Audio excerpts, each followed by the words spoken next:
لک الحمد یا اللہ الصلاۃ والسلام علیک یا رسول اللہ اما بعد۔ سلسلہ ہے سوالوں کے جواب دینے کا۔ ہمارے ایک بھائی نے سوال کیا ہے کہ ذہن میں گندے خیال نہ آئے، اس کے لیے کیا کیا جائے؟ مبارکباد کے قابل ہیں آپ کہ آپ یہ سوچ رہے ہیں کہ آپ کا ذہن صاف رہے اور آپ کے ذہن میں گندے خیالات نہ آئے، آپ اس کے لیے کوشش کر رہے ہیں۔ پہلے تو آپ اس پر مبارکباد قبول کریں اور اس سلسلے کو آگے بھی برقرار رکھیں، کوشش جاری رکھیں۔ جب تک آپ کا دل، آپ کا ذہن مکمل صاف نہ رہنے لگے، آپ اس پر کوشش میں اپنے آپ کو لگائے رکھیں۔ آپ کو میں طریقہ کار عرض کرتا ہوں۔ حجت الاسلام حضرت سیدنا امام غزالی رحمۃ اللہ تعالیٰ علیہ کی بہت مشہور کتاب ہے احیاء العلوم۔ مکتبۃ المدینہ نے جو اس کو شائع کیا ہے، اس کے جلد سوم کے صفحہ 83 سے میں آپ کو عرض کرتا ہوں۔ پہلی بات آپ یاد رکھیں کہ ذہن میں جو خیالات آتے ہیں اس کی بنیاد دل ہے۔ اگر دل صاف ہے تو ذہن بھی صاف رہتا ہے، اگر دل صاف نہیں ہے تو ذہن بھی صاف نہیں رہتا ہے۔ تو ضرورت ہے دل کو صاف کرنے کی۔ اگر آپ کا دل صاف و شفاف ہے تو الحمدللہ ذہن آپ کا خود بخود صاف ہی رہے گا۔ اب یہ دل کو کیسے صاف رکھیں اور دل میں کس طرح برے خیالات آتے ہیں، کیوں آتے ہیں، اور اس کا علاج کیا ہے کہ برے خیالات نہ آئیں، آپ توجہ کے ساتھ پورا بیان سنیے۔ دل اصل فطرت کے اعتبار سے فرشتے اور شیطان کے اثرات قبول کرنے کی برابر صلاحیت رکھتا ہے۔ کسی ایک کو دوسرے پر ترجیح حاصل نہیں، دونوں میں سے ایک کو ترجیح صرف خواہشات میں انہماک اور ان کی پیروی یا ان سے بے رغبتی اور ان کی مخالفت کے سبب سے حاصل ہوتی ہے۔ لہٰذا اگر انسان غصے اور نفسانی خواہشات کے تقاضوں پر عمل کرے گا تو خواہشات کے واسطہ سے شیطان کا اثر غالب ہو جائے گا اور دل شیطان کی پناہ گاہ اور جائے اقامت بن جائے گا، کیونکہ خواہشات ہی شیطان کی چراگاہ ہیں۔ اور اگر اس نے خواہشات سے مقابلہ کیا اور انہیں خود پر مسلط نہ ہونے دیا اور فرشتوں جیسی صفات کو اپنایا تو اس کا دل فرشتوں کے اترنے اور ٹھہرنے کی جگہ بن جائے گا۔ جب دل شہوت، غضب، حرص اور لالچ اور لمبی امیدوں وغیرہ سے اور خواہشات سے سیر ہونے والی صفات بشریہ سے خالی نہیں ہوگا تو لازمی طور پر اس میں وسوسے کے ذریعے شیطان کی گردش ہوگی۔ شیطان کو بھگایا کیسے جائے؟ یعنی دونوں طریقے آپ نے سنا نا کہ دل پر شیطان کا بھی اثر ہوتا ہے، دل پر فرشتے کا بھی اثر ہوتا ہے، اور دونوں کو برابر اثر کا طاقت ہے۔ اب یہ کس کا اثر زیادہ ہو وہ انسان خود پر اپنے آپ پر قابو لا سکتا ہے کہ اگر نفسانی خواہشات جو دل میں گناہوں کے خواہشات آ رہے ہیں، اگر ان گناہوں کے خواہشات پہ آدمی چل پڑتا ہے تو اس کے دل میں شیطان کی گردش، شیطان کا آنا جانا زیادہ ہو جاتا ہے۔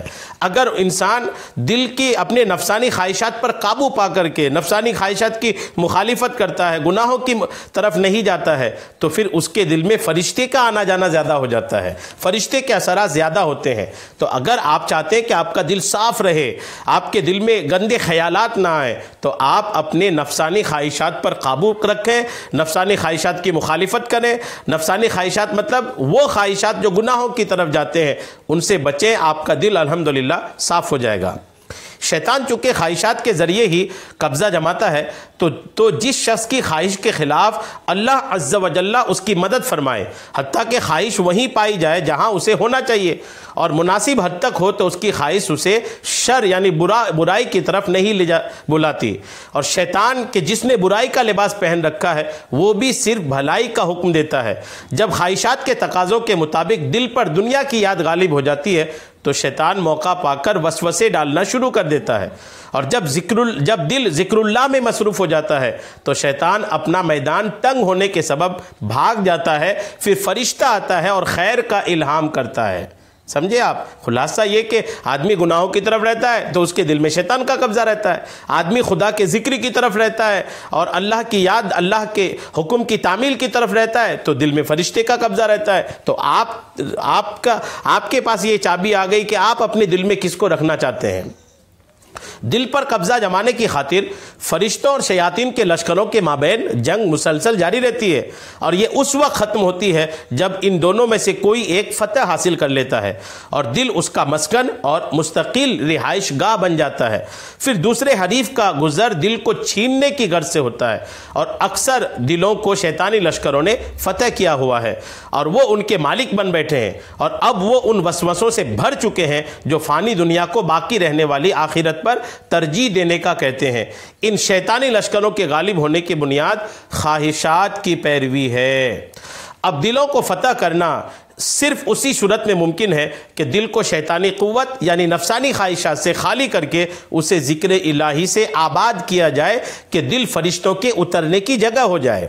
حضرت سیدنا جابر بن عبیدہ عدوی رحمۃ اللہ علیہ بیان کرتے ہیں کہ میں نے حضرت سیدنا علا بن زیاد سے اپنے دل میں پیدا ہونے والے وسوسے کی شکایت کی تو آپ رحمۃ اللہ علیہ نے فرمایا، دل کی مثال اس گھر کی طرح ہے جس کی طرف چوروں کا گزر ہوتا ہے، اگر اس میں کچھ ہوتا ہے تو اسے لے جاتے ہیں ورنہ یوں ہی آگے بڑھ جاتے ہیں۔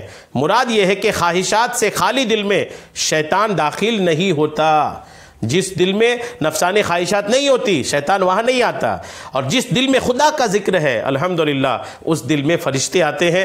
تو آپ اپنے دل کو اگر صاف رکھنا چاہتے ہیں تو دل کو نفسانی خواہشات سے پاک رکھیں، اور اگر آپ چاہتے ہیں کہ آپ کے دل میں فرشتے کے اثرات ہوں تو آپ اپنے دل کو خدا کی یاد میں لگا کر کے رکھیں۔ خدا کی یاد میں قرآن کی تلاوت ہے، ذکر اللہ ہے، درود پاک ہے، جو بھی نیک کام ہے اس کی طرف اپنی توجہ بنائے رکھیں، انشاءاللہ آپ کا دل صاف رہے گا، اور جب دل صاف رہے گا تو آپ کا ذہن بھی صاف رہے گا، ذہن میں بھی گندے خیالات نہیں آئیں گے۔ اللہ تبارک تعالی ہم سب کو سننے سے زیادہ عمل کی توفیق عطا فرمائے، آمین، بجاہ النبی الامین صلی اللہ تعالی علیہ وسلم۔